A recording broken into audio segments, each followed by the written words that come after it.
Le président et le premier ministre de transition malien, arrêtés lundi et démissionnaires selon les militaires, ont été libérés dans la nuit selon un responsable militaire. Des membres des familles ont confirmé leur libération. Les deux hommes sont rentrés chez eux à Bamako, selon des sources, sans que les conditions de leur remise en liberté aient été précisées. Leur libération était une des exigences de la communauté internationale.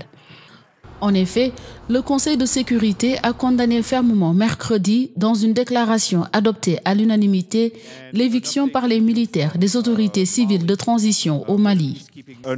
Une mise à jour pour vous du Mali, où la mission de maintien de la paix sur le terrain continue de travailler en étroite collaboration avec la délégation de la CEDEAO, qui est actuellement à Bamako, dans la capitale du Mali.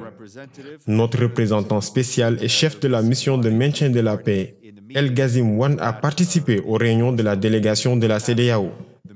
La mission continue d'appuyer l'effort de la CEDEAO et appelle tous les acteurs à se soucier de coopérer pleinement en vue d'une reprise rapide du cours normal de la transition dans le cadre prévu par la charte.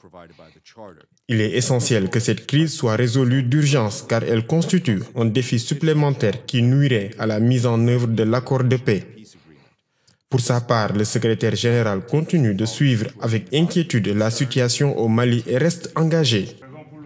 Pour rappel, l'homme fort du pouvoir malien, le colonel Assimi Goïta, avait fait arrêter lundi le président Bandaou, le premier ministre Mokhtar Wane, mais aussi le nouveau ministre de la Défense qu'il venait de choisir, ainsi que d'autres hautes personnalités.